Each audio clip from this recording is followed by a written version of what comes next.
in North Idaho College, and then took my talents down to Chaminade University in Hawaii. Wow. Yeah. So, going out to Hawaii was definitely a big experience because, a lot of people go there for vacation, and I got a chance to live there for a few years out of my life and be a part of a program that was real special. Wow. Yeah.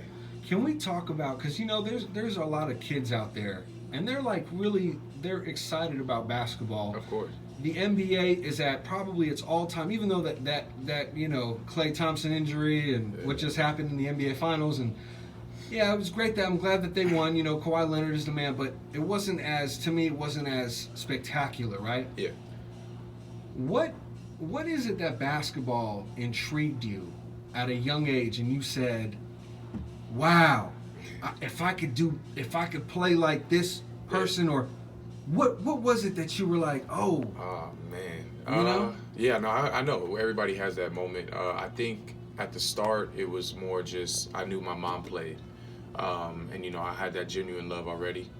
But then going forward, I'm a Laker guy, like you said. So I grew up on Kobe Bryant. I grew up on Kobe Bryant, Magic Johnson, and the love of the game, dedication. I loved how Magic, he kind of had that love for the game, and he always had that smile and his passion, as well as Kobe Bryant with the determination and that will to win. It just drove me as a little kid. From playing basketball 4 years old to now me being 24, I still have the love for it like as if I was 4 years old. Are you? I mean, what's really happening now with your basketball career? Because you are one. I could just tell you're very laser focused. Yes. You pay attention very well. I mean, what's the next move for you right now in basketball? Are you looking to do something right now in the basketball career for yourself? Yeah. I actually just got done playing my rookie year professionally. Played overseas in Denmark for a portion of my career.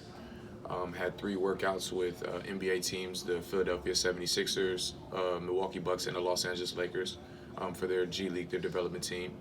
I ran into more experienced guys going into my field, but now with the year under my belt playing overseas and putting up great numbers and helping lead a team to heights that they've never been reached before overseas, I think that's strengthened my resume.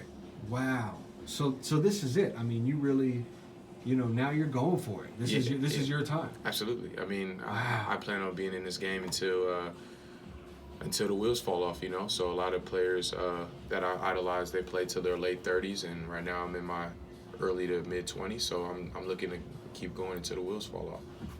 How is it that in this world that we live in right now, there's so many talented human beings, and we relate this to music, the music business. There's so many people that are making great music, but not everyone gets their music played on the radio, or not everybody is out there that is being pushed out there, and the masses are seeing this, this artist or this basketball player. Mm-hmm. How do you feel that, you can separate yourself from the other competition out there? Like, what are some things that you think that that you can do better than other cats that's coming out right now? I mean, it comes down to this, and I had a discussion with one of my teammates about it, and another guy that I know that does music, and ultimately it comes down to this. So there's 100% of the people in the world. About if you just show up every day to go to work, you're gonna probably outwork about 50% of those people, right? So you already got half the world beat, because there's people that are not gonna want to go to work every day, gonna want to work out, gonna want to get in the studio, do those certain things.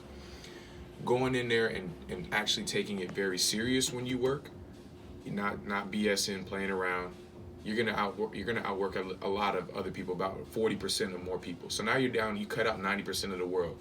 Now the last 10% is a dogfight. Those guys are all like you, and it's just about will to win, what you're doing it for, and it's just about the love of the game at that point, or whatever that is that you do. You inspire me, bro. No, you really do. I've seen just the growth in you as a human being. Yeah. How hard that you really want this, What's something that you obviously playing professionally mm-hmm. is a goal, because all of us, when you think about it, like let's say a person who is the best dog walker. Yeah. Let's just say a dog walker. Mm-hmm.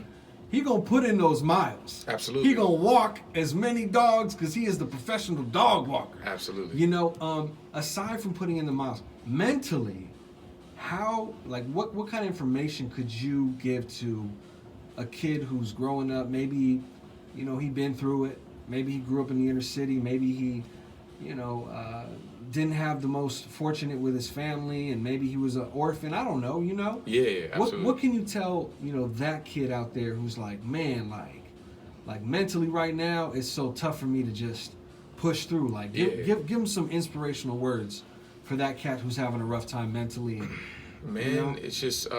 it's just digging deep within yourself. I feel, you know, it's all about reflection. It's about never giving up. I think that's one of the biggest things. We've all been told at a certain point of our life, you know, that we couldn't do something, or that person may be better than you. So you have that self-reflection moment when you're in your room by yourself and you're like, okay, can I really do this? And then when you come back out of that and you look down and you be like, I can do this, put the pen to the pad, or get in the gym that extra day, or go to work, or whatever it is that you do, you start gaining more self-confidence in yourself, and you start not listening to the outside people.